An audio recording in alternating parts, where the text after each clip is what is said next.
Welcome, everybody. This isn't the 7428 studio. No, it's the Hilton Oceanfront in Cocoa Beach because we're coming live. That's right. We're handling our business live on the road. We just figured it out 2 minutes ago. Okay.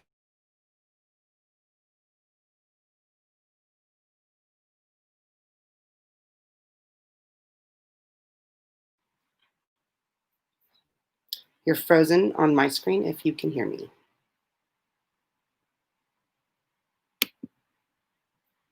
Oops.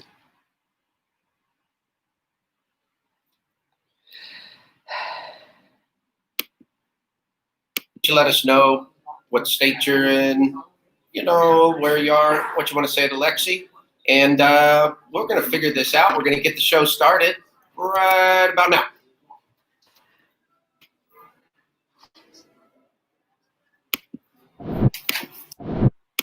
Coming to you live from the West Coast to the Space Coast. Jimbo's at the controls in the 7428 studio, but I'm on location with the AAU Beach Volleyball Junior Olympics in Cocoa Beach, Florida. That's right, I'm in the shadow of Cape Canaveral, next door to Lori Wilson Park in the I Dream of Jeannie historical marker. From the Hilton Oceanfront Cocoa Beach Hotel, it's SSDL live at 5.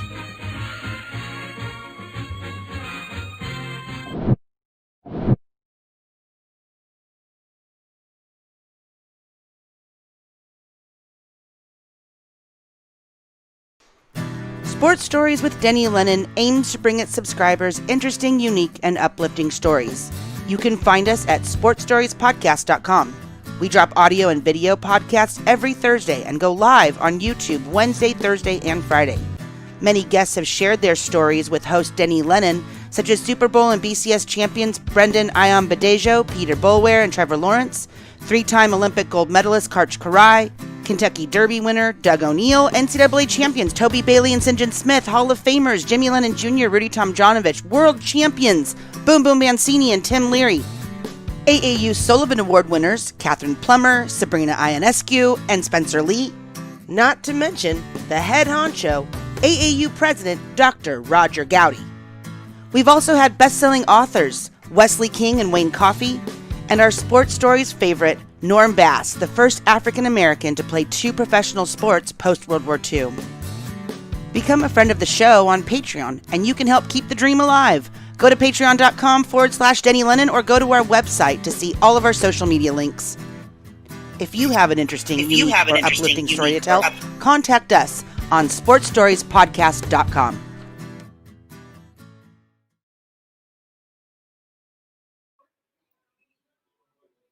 Okay, here we are. Hey, my family here. I hope they are. How about my St. Mark people, my St. Bernard people, my VBCers, my AAU people? Everybody's here. Let's go over our top 5 states outside of California. California is always comes in pretty strong, but Oregon, Nevada, New York's coming strong. Florida must be something there, and OHIO always coming through for us. Ohio.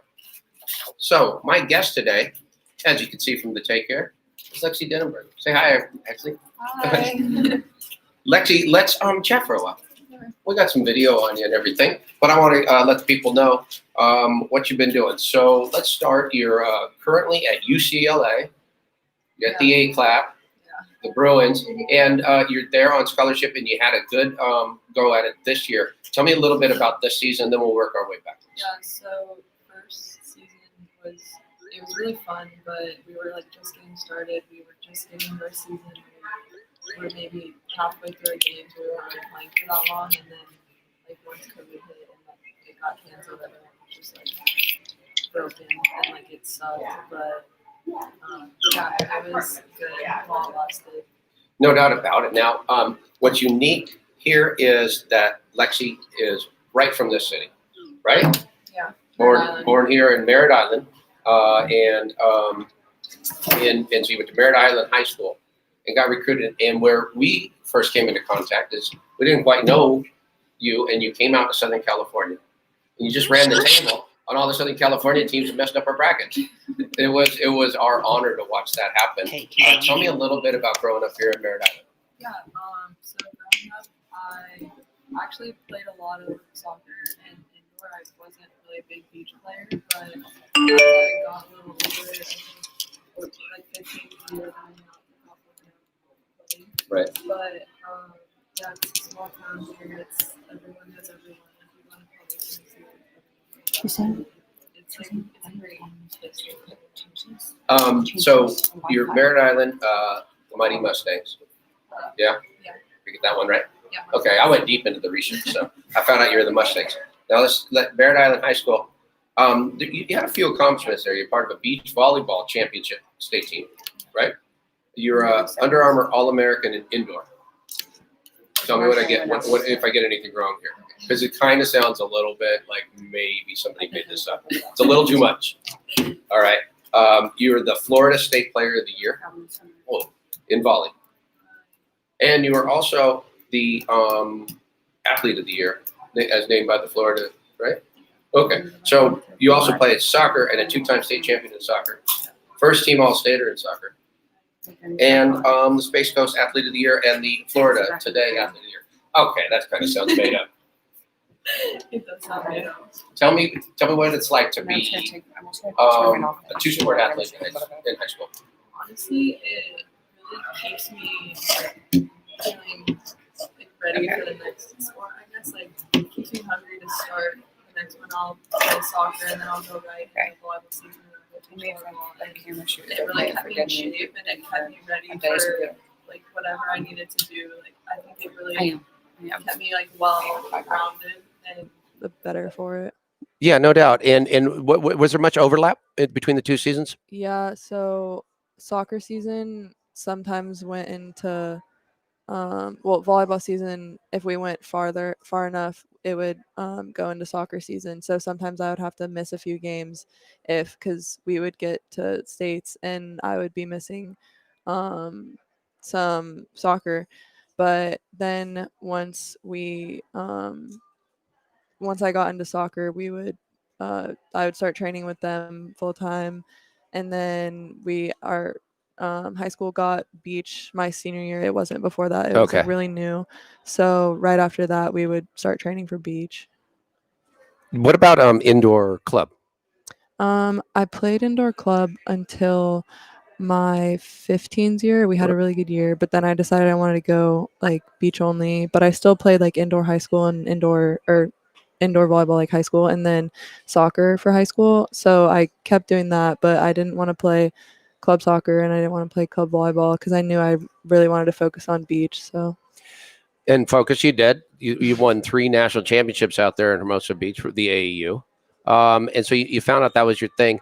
Talk a little bit about that transition from being indoor and beach and then choosing just the beach route or the indoor route, which, a lot of fine athletes your age, they have to do. They have to kind of make that decision now. Yeah. I think they're not opposed to what it used to be like. Yeah. I mean, I think it helped me like playing indoor as long as I did because I got all my skills from indoor, I guess. And then when I wanted to transfer beach, I could focus on that more. And it's such a different sport than indoor. Like you really have to train your sand legs and like you have to be in different shape for beach. So I could definitely see the difference, like transitioning from like indoor to sand. But then once I was playing in the sand for a few weeks, you start to like get your sand legs back and then you can start training for that. But yeah, it's definitely a lot different. Tell me a little bit about your coaches that you came up with. First, let's talk about, because I like always finding out, some of the people that stick out, like who kind of recognized you. You come from an athletic family, right? But who kind of recognized you, outside the family was like, you should play this sport or, you're doing pretty well. So, yeah. So when I was younger, I was around like 10, 11, 12 years old. My sister actually played beach volleyball for Cape Coast and they were like running tournaments. So like ever since I was like that age, like I looked up to all those girls like that were older playing those tournaments, and Darren Bolton like really helped me become the player I am today. And like he trained us so much and he loves us and he really loves the sport of beach volleyball, and he just overdoes it for us. And we're like, I'm so grateful for him because if I didn't have him, I don't think I would be the player I am today. Darren Bolton is he has the Cape Coast out here. He also runs beach volleyball tournaments and he's part of the indoor club, just the whole scene out here. And so we lean on him as we operate our Junior Olympics of beach volleyball out here on the coast. Yeah. And it's great. And he spoke very highly of you, of course. But he also, he speaks about just his love of the sport and his love of the athletes that are really put that effort forward. And that's what I heard from a few people that I talked to. A lot about your effort and your character really come through. Where And where a does that video come is from? ready to go up too. Sorry, what?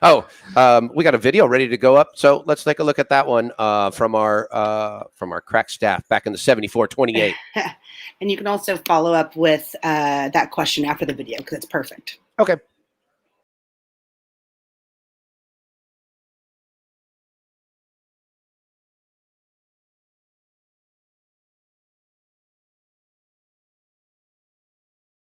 I first started coaching indoor for her mother, who runs our indoor portion of Cape Coast Volleyball Club, and that's when I first met Lexi.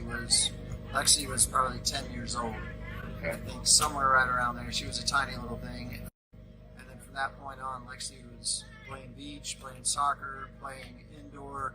The kid's just an athlete that stayed busy. She's a phenomenal soccer player. She was having really early on having to choose between trying to figure out a way to do soccer, indoor, and beach. Oh, wow. Now, the cool thing was I was watching Lexi play a high school match in a regional playoff, I believe it was, indoor, and my phone rang, and it was Stein. It was funny because that night we got approached by OVA. I did. They were like, "Why is Lexi? They watched her play. Why is she not playing? In our indoor club, we can get her scholarships for indoor." And I said, "No, I think, she just is getting reached out. Just got reached out to by Stein Metz. Yeah, I think she'll be okay.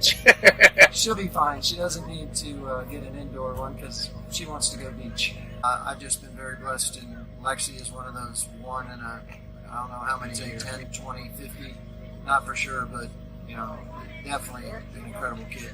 So my first time, I met her when she was like 11 because she was Connie's daughter. Right. But the first time I actually coached her was 13 and under indoor. What kind of player was she at 13? It's funny, she was this scrawny, skinny little outside hitter that was feisty, but very, very little. I think of all the players I've coached, if she's not number one, she's right there when it comes to determination, when it comes to her drive to get better and her drive to make the best team that she can make. Not just herself, but her teammates. I mean, she's just a great leader, a great teammate to have. She's a great person. You take pride in her being from this area? Oh, awesome! I think it's awesome to be able to say it. I was talking to a couple people yesterday. I would think it was really cool to hear you guys, the California people, and hear how you guys talked about her and saying like, that's awesome. Like, I know that. I know her. I see it. But to hear from people who don't know her like I do, it's cool to see like, she's from Merritt Island. I'm from Merritt Island, so it's awesome. Love it. Thanks, Diego. Yep. So it's fun to see your coaches talking about you. Yeah, so Diego actually I have such a good bond and relationship with him still today, and I'm so grateful for him because my 15th year specifically, it was one of the last years that I was playing indoor, and he was coaching me along with Coach Pete Klonowski, and I think they really took my basic skills to the next level because that year our team was pretty good. We went to nationals, we got third, and we honestly had so much fun, and it was just great to be able to be a part of that. But then even more, I still have a relationship with them today, so that's awesome. It is awesome. You can tell, from what little work I did just walking the beach and talking to different people, whether it was writers or administrators or whatever, they take pride in somebody from their area doing well, and so there's got to be, you got to feel good about that. Representing this area. Tell me a little bit about your playing soccer and how much consideration did you give to playing soccer in college?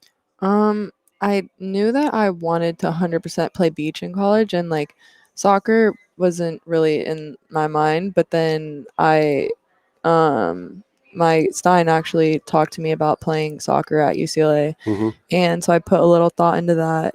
But I just decided I wanted to go beach only because that's what I want to do. I love playing beach, and I didn't really want to lose time on the beach because I had to be playing soccer and I didn't really want to sacrifice that time. So And that seemed to pay off for you because you put the work in and you were on the number 2's team. So for those that don't necessarily understand collegiate beach volleyball, because it's a relatively new sport in the college landscape, talk a little bit about it. It's obviously opposite the indoor season in the spring, and talk a little bit about how the teams line up and how you compete. yeah, so basically the teams are ranked seeds like 1 through 5. So, and then there's an exhibition game which are the 6s. So usually upcoming to spring we'll be playing, like in fall it'll be a lot of like drills and like just basic stuff like practicing stuff, but then once we're about to get into season we start playing like a lot, and Stein starts making pairs and like seeing who plays well together and Right. all that stuff.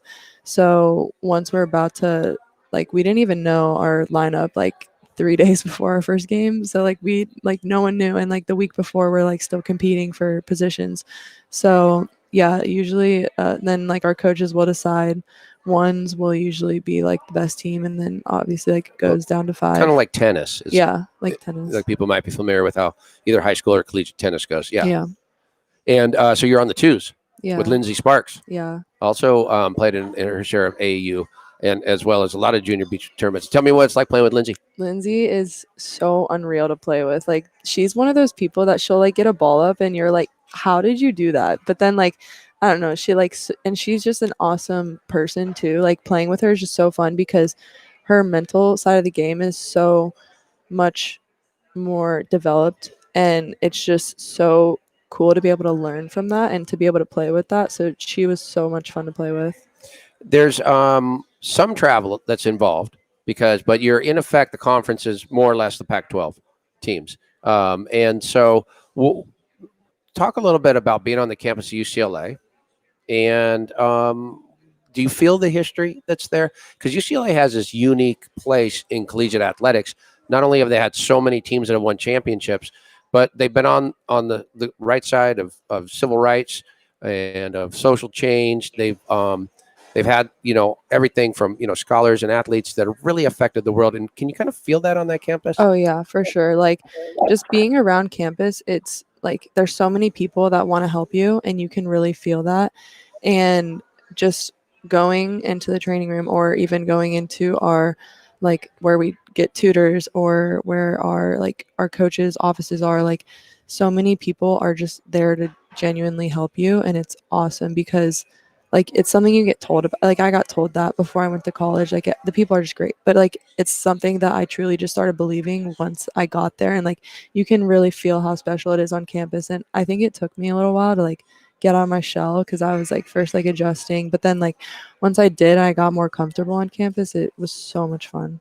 You're out at our site today on Cocoa Beach, and I noticed you were hanging in there and watching the 12's gold medal game. Oh my gosh. And I thought it was really nice because I could kind of tell like you remembered playing at that age. Oh yeah, but they were so much better than I was at that age. Tell me a little bit about the game you were watching, and just Oh like what my were you gosh. thinking? Well, first of all, they're huge. Yeah, I know. And then like one of them, I kind of like know one of them because his dad like did a little coaching with me, but she, like, her shots were so good, and I feel like I was not even like that developed at that age, but I feel like I could walk under the net, and these girls are like They would. setting and hitting it, and like it was so unreal to watch because they were so good. They were, yeah. It's really interesting over the years to see the style of play. It just keeps working its way down the level. It used to be just like, get it in, Yeah. bump it back over, but now they're playing full game with the full strategy involved. So when you first came out to Southern California, that would have been like maybe 5 years ago. Yeah. Were you, worried at all? Like, were you going, oh, maybe these girls are better than we are out here? Because I know a lot of people come out and they're like, whoa, it's Southern California. Here. I think it was more of like I wanted to do as well as I could. So like obviously people didn't really know me and my partner Riley. I love her. She's one of my best friends, but people didn't really know us. So then when we were able to play and like keep winning, it was just like, let's like keep going. Like, this is fun. Let's go. Let's just keep going. And I bet you I know your coaches knew because you weren't seated. So your coaches were like, mm-hmm.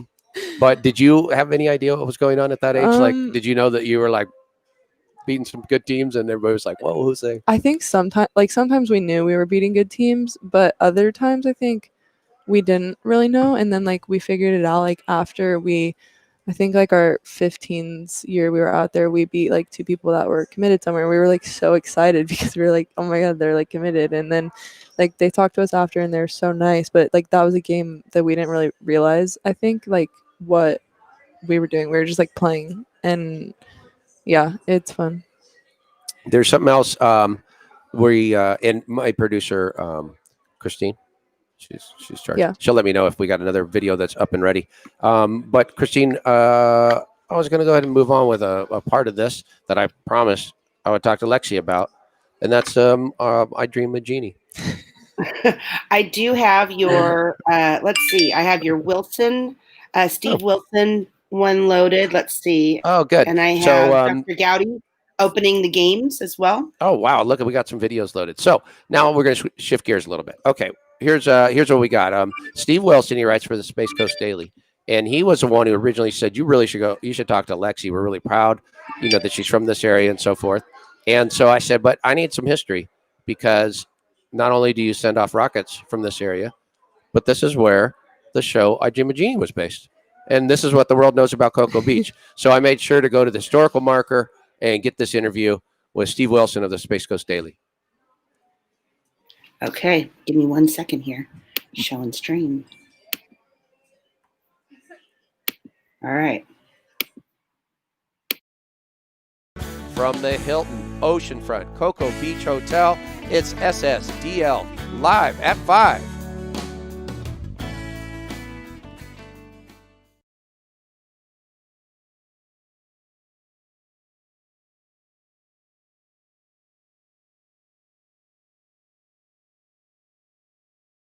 A lot of care has gone into this Olympic Games. Safety is paramount. A lot of discussion about that. I was out at the beach this morning, beach volleyball getting underway. They were actually taking temperature checks as you approached. We saw a lot of people wearing masks, even though you were outdoors. People are outdoors. Some socially distancing weren't wearing masks, and that's okay because you're outdoors. But the AAU has gone to great pains to make sure these are safe games. And from what I've seen so far, stand-up paddleboard and beach volleyball, we're certainly going in the right direction. Today, beach volleyball getting underway. Okay, we'll get back to the one where I interview him at the really important I Dream of Jeannie historical marker I've referenced, but my apologies, it's coming. That was just the guy you did interview for Right. I Dream of Jeannie, and it's on its way. That's my boy Steve Wilson. He was the one who said you ought to interview Lexi. Fantastic. All right, that video's coming. Just TBA. Okay. All right. Before we go to that video, though, there was something I didn't cover. In 2018, the Washington Nationals picked your brother in the first round of the MLB draft. What the heck? So you guys got a few athletes in the family. Yeah. Huh? Yeah. Tell me a little bit, but did you have to spend a lot of time going to your brother's games?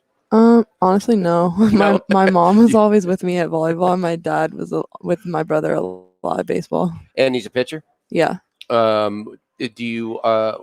That's got to be exciting, though. And now, is he climbing the ranks of the minor leagues, and then all of a sudden the shutdown? Huh? Yeah, he's been trying to get up there, but COVID has just messed up a lot of stuff. Yeah, it sure has. So we want people to keep an eye on Mason Denenberg with the Nationals. Tell me a little bit, like, did you ever think you'd see a tournament like today where all of the players would be like temperature checked and, the switches and no high-fiving and all of those protocols, right? Yeah, I feel like it's something that we might just have to get used to because times have changed so much, and all we can do is just adjust to it because everyone's got to deal with these same circumstances. Everybody does. And the thing that's going to be tricky is it's going to be different circumstances in different areas based on, both how the populace, handles it and the area and things that we don't know. And it's going to be a really interesting way back. What communication as Stein Metzger, your coach, been giving you as far as like when you guys are going to get a chance to work out, or is there any plans? Yeah, I think there's some plans, but a lot of stuff is just still unknown because anything can happen, and a bunch of stuff, like if they start shutting stuff down, then we don't really know what will happen. But the plan is still to go back out there right now and to begin training and begin going through that process of getting cleared before we can like be on campus and stuff like that, and hopefully practice. But yeah, we've been having some Zoom calls, and we're supposed to get out there in early September. All right, that's good. Okay, now we got to get back to the important stuff, besides your academics and your athletics. But let's see what we got here on this one for our being on location and picking up the interviews, doing the hard journalistic work. What do you got, Christine? All right, here right off A1A. Over there's Cocoa Beach. Right here, my boy Steve Wilson with the Space Coast Daily. Hey, thanks for coming on, Steve. Thanks for having me, Denny. This is exciting. This is it. Look, we're standing right here under the Mecca of the I Dream of Genie sign. So let's get to the important stuff first. Okay. I Dream of Genie. Here on Cocoa Beach, I hear it's got a presence. It's a big deal. The TV show occurred, maybe 40 years ago? Yep. And it still hasn't died. Once a year, City Cocoa Beach, in partnership with the running organizations, puts together an I Dream of Genie half marathon and marathon. Oh, and brilliant. you'll see individuals dressed up like Genie running down A1A right here in front I of love us. it. It's crazy. You got to see it. If you haven't seen it, you got to at least check out pictures and photos. You're not going to see it anywhere else in the world other than an iGenie 5K half marathon right here in Cocoa Beach. Oh, I love it. I'm all over that. I'll be here with my 3 wishes. All right, next. You work with Space Coast. Tell me why this is a Space Coast. It's got a unique history of sending off rockets from Cape Canaveral. Well, we're about, I would say, 5 or 6 miles from the Kennedy Space Center, the Cape Canaveral Air Force Station. In fact, Thursday morning, a huge rocket launch scheduled for 7:50 going to Mars. It'll be launched by an Atlas V rocket, the second most powerful rocket ever built. It's going to take 7 months to get to Mars, but launches on the Space Coast are special. If you've never seen one in person, it's worth taking the trip to Brevard County to check one out. We're very excited. We're proud to be part of the Space Coast. Our area code is 321. Oh, yeah? For a launch, so that's Nice. Appropriate. Nice. But it's a very special to be, and we're doubly excited, not only with the AAU Olympics, Junior Olympics being here, but also the launch scheduled for Thursday. Yeah, it's a great combo. All right. Hey, thank you, Steve. Appreciate you taking the time. Thank you, Denny. All right, we'll keep doing this. Let's do it. Let's have fun. Right on.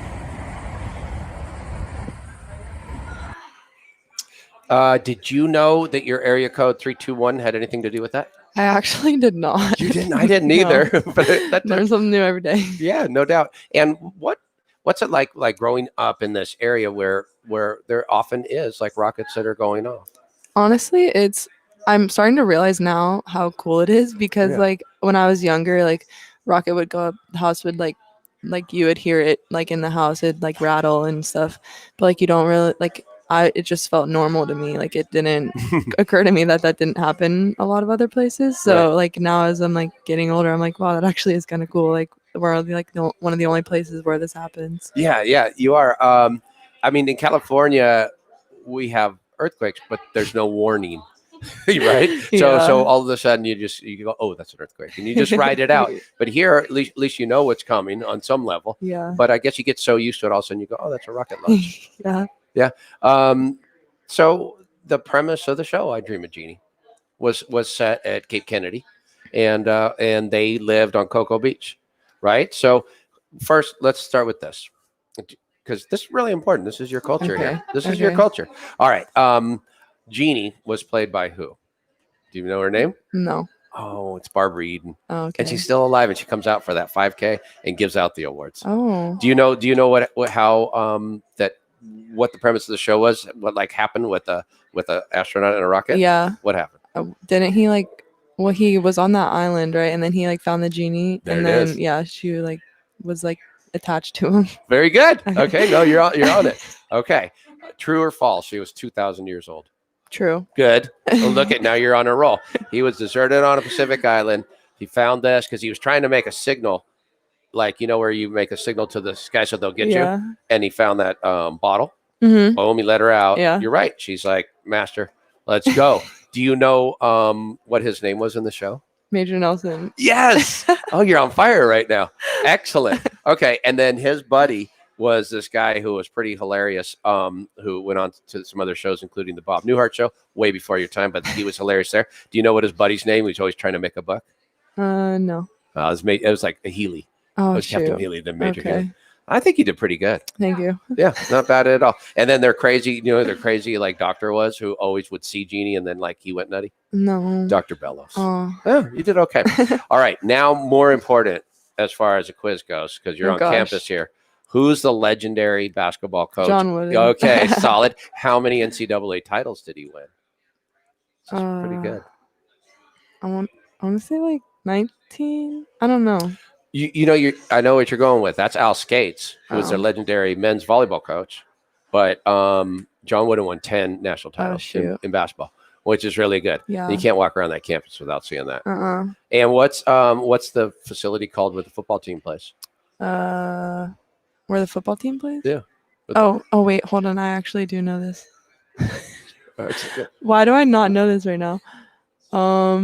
It's like a flower and then Rose Bowl. Yeah, solid. And then one more for you. When's the last time the UCLA women's beach volleyball team won an NCAA title? 2019. Damn right they did. I was trying to think of what year it is. You're at that one. What's the Hall of Fame room or like the Champions room?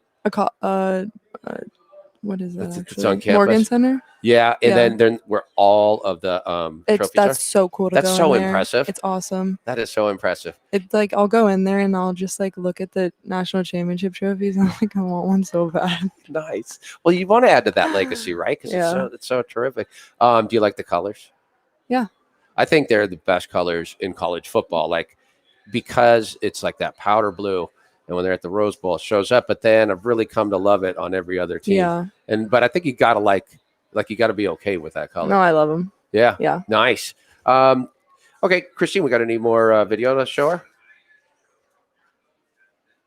Well, I'm here. Sorry. Hi, everybody. Good. Let's see. We have Dr. Gowdy opening the games this morning at the AAU Beach West Coast. Sorry. Yeah. Junior Olympic Games. Yeah, let's do that. Do you remember getting your when you get awarded your medals in Hermosa Beach and Dr. Gowdy would be out there and he'd hand you your medal? Yeah, I do remember. You do? Yeah. That's good because he can hand out a medal, that man. So here's Dr. Gowdy out on the from the West Coast to the Space Coast. We're running these Junior Olympic Games. Let's see what this one looks like. Thank you. Thank you, lady. As President and CEO of the Amateur Athletic Union of the United States, I officially declare these AAU Junior Olympic Games open. Instead of gentlemen, start your engines. Gentlemen and the ladies, put your mask on.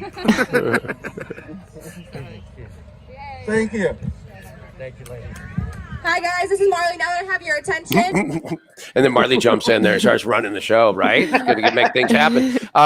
What our viewers might have missed there is we had a team that actually was a girl from Florida. They made the 12s finals. Yeah. And a girl from California.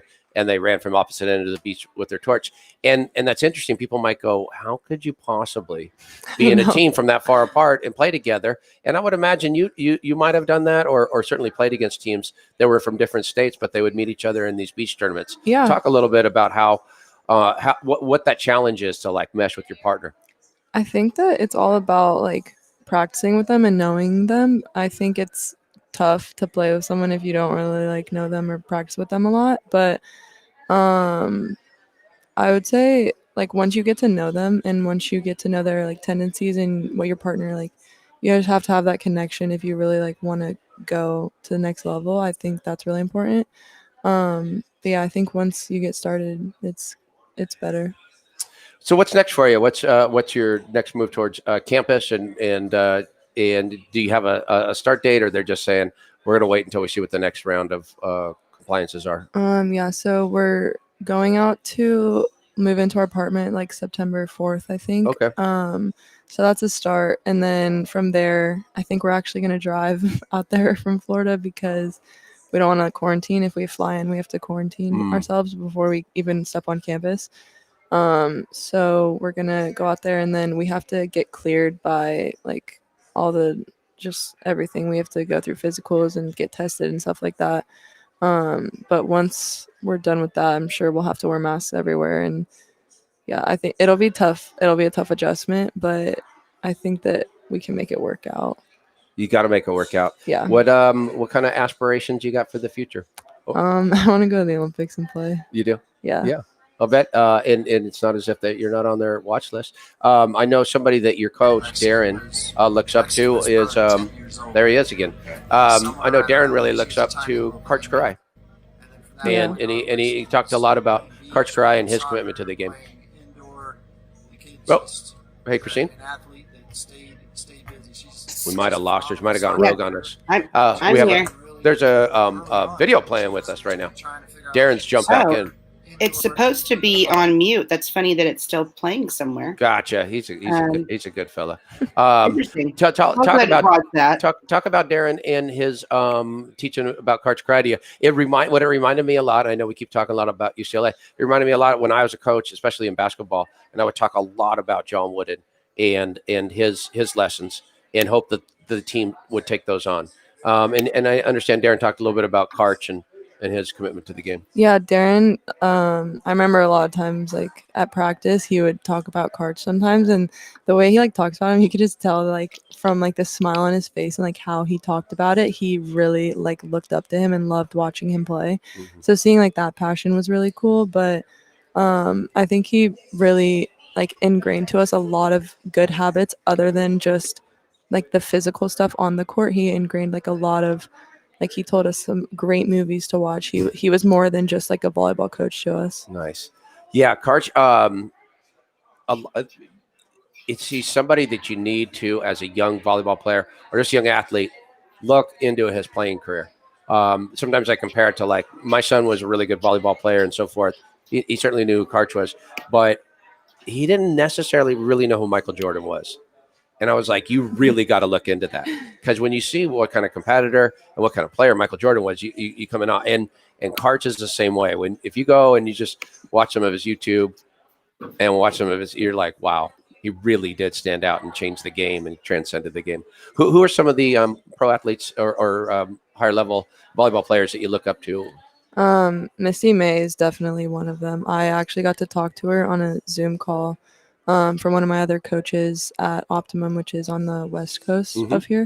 But it was really cool being able to talk to her and, like, asking her questions and, like, just going through, like, her life and her mental side of the game. And she's definitely one of the biggest people that I look up to.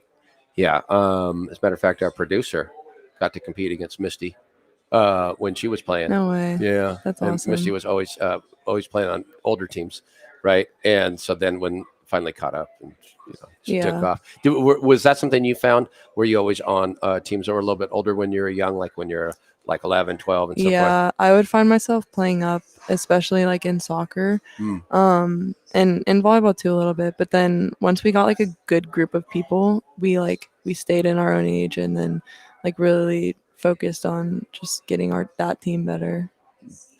I think we might have some more video to look at, Christine, or how are we doing? Well, what video are you looking for? I don't know. Kind of forget. I sent you a lot, and then it's like it just comes out of the other side. So in that sense, maybe we should put a wrap. Sure. We've got a wrap, or we've got, let's see. I think I've got like the national anthem. I don't know if you want that one, but we had. No, we don't want to have to stand or anything. Right. Yeah. Good. Well, we got a good look. And Lexi, it was nice of you to take the time out to come out here. Of course. Thank you. And be here. And we enjoy seeing you out on the beach. Oh, yeah. I know the girls are like, ooh, I know that's Lexi. Right. Yeah, I'll be back. Right on. Hey, thank you for coming. Yeah, thank you. Good. All right. Well, all right. So this was an adventure tonight because we're figuring out how to do a remote, right? And we got some of our video in. And, this is how we start. And we'll just keep coming at it. Next time up is going to be so tomorrow. I know we're dropping episode number 5 of our 5-part series with Coach Karai, and hopefully those of you that have been following the Coach Karai series have, I think, really enjoyed it and are looking forward to the finale tomorrow.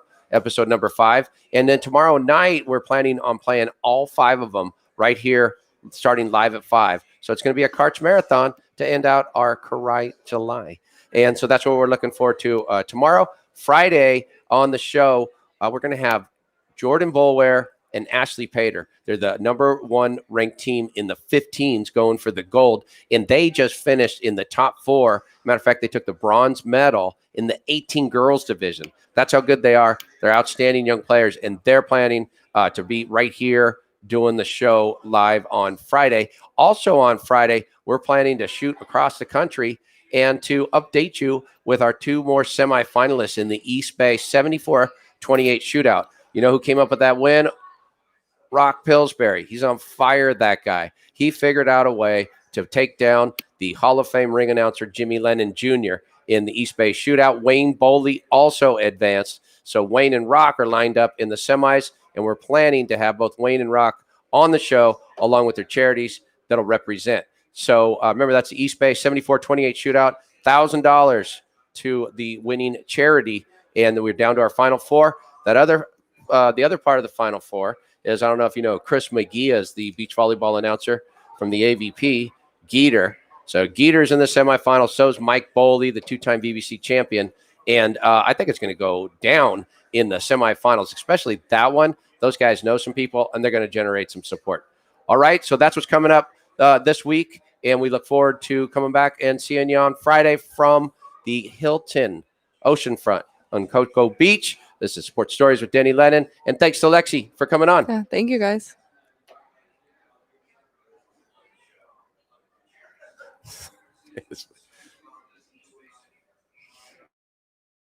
Come fly with me, let's fly away. Let's watch sports stories from here into the day. Come fly with me, let's fly away. Come fly with me, let's float up, it'll be true. We'll watch sports stories because it's for me and you. Come fly with me, we'll fly out to the blue. Sports Stories with Denny Lennon.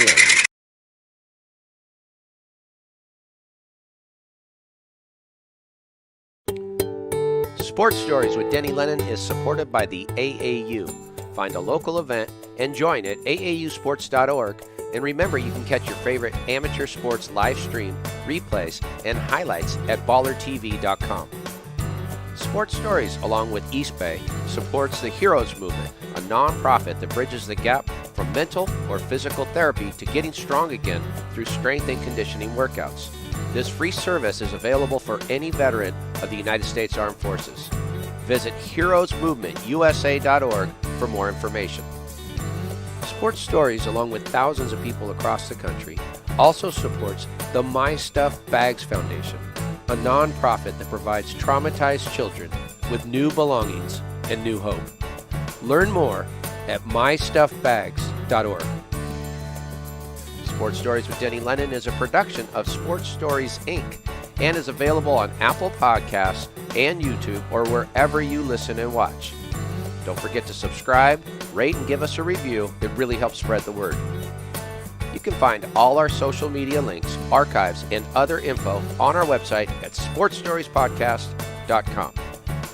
Special thanks to the John R. Wooden Course and Wooden's Wisdom. Original music for Sports Stories is courtesy of Lennon Music Productions. Original images by Sienna Lennon Photography. Sports Stories is produced by Christine Jimbo and Marley Rice. Sports Stories is edited by Bob McCall.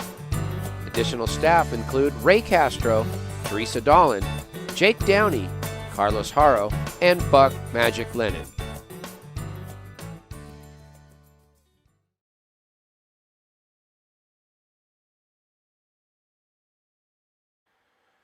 Kick it out, Buck! Yeah, kick it out!